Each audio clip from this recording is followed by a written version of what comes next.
Hello and welcome back to chapter 6 of Casper and the Glitter. Hearthrop sat at the kitchen table, a big bowl of buttery popcorn in front of him. Need mustard, man, he said. Can't eat a morsel without mustard. Kasper gave him the mustard and then sat opposite. So you ran away from home, did you? Spot on, man, Hearthrop replied, emptying the jar of mustard onto the popcorn. But why? Hearthrop stared at Kasper. Listen, man, he said, all of us in the gloom have got no home to hang out in for some reason or another. Some, like me, ran away because they wanted to. Some ran away because they had to.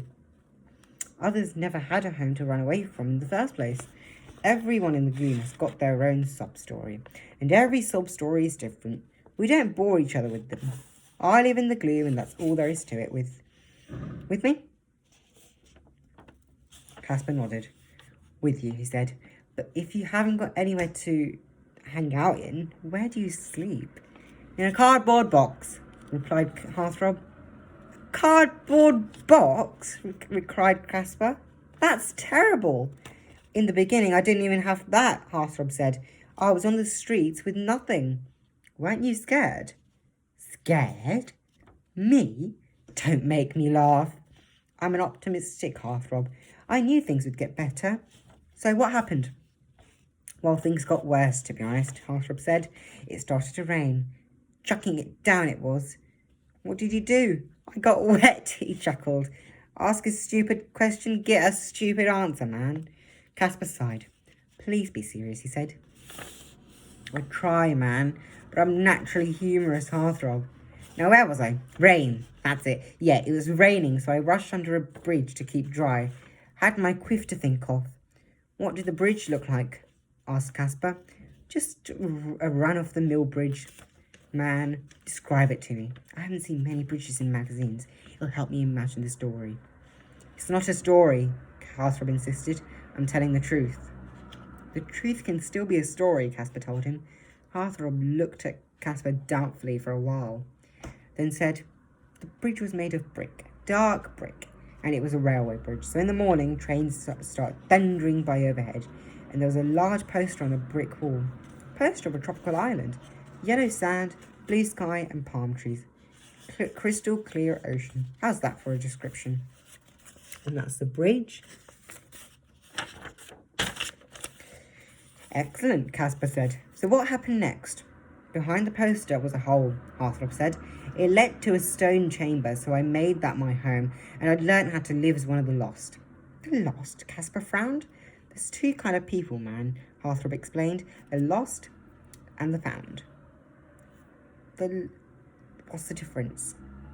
You really don't know anything at all, do you? I know different things, Kasper said, that's all. Well, first of all, Hearthrop began, there's people like you, people who have homes to hang out in. These are called the found. And the found live in the glitter? Spot on. And the lost?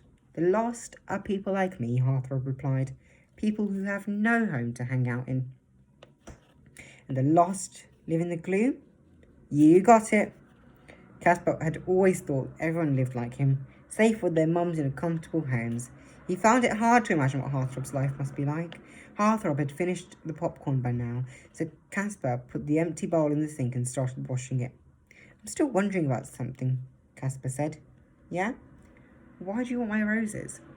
Hearthrop hesitated a moment before replying. They make someone I know feel at home, he said softly. Let's just leave it at that, man.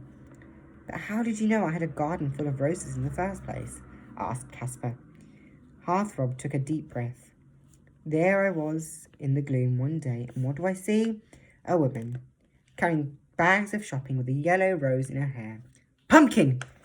Kasper cried, and I got to wondering if there were any more roses where that one came from.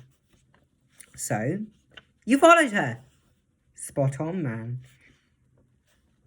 I followed her across the stream. What's the stream? That's what we call the motorway that surrounds the city. So you followed Pumpkin out here, saw all my roses, and you just started stealing them? That's about it, man. And you took them back to this person that makes them, that roses make feel at home? Spot on. And you took them Does this person live under the bridge with you? The Ark? Yes. The Ark? That's what I call the bridge. Good heavens, said Kasper, still washing up. There's so many new words. I'm not sure if I can remember them all. It's easy once you get the hang of it, Hearthrop said. Tell me, what's the glitter? Where the people with homes live. The gloom, where people with no homes live. The found, the people who live in the glitter. The lost, people who live in the gloom. The scream, the motorway that surrounds the city. The ark, the bridge where you live. Spot on, man. Oh, there's one other name you don't know yet. And what's that? The Nothing. Sounds terrible, said Kasper. What's the Nothing? That's what we call this place, man. The waste ground where you live. The Nothing, thought Kasper. I live in the middle of the nothing. Good heavens, I'm not sure if I like that at all. Something must have shown in Kasper's face because Hearthrop smiled and said, I like you, man. I like you too, Hearthrop, Kasper said, reaching out to hug him. Hey, mind your hands, cried Hearthrop, jumping away. You'll get me all soapy. Sorry, Kasper said, drying his hands. If you like me, Hearthrop said, can I see your mother? Pumpkin. But she's asleep. If you let me see her, Hearthrop said, I'll be your friend. Kasper thought about it for a while. He knew that at night nothing could wake Pumpkin up.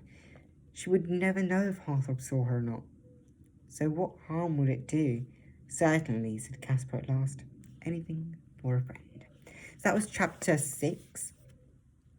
See your emails for the questions.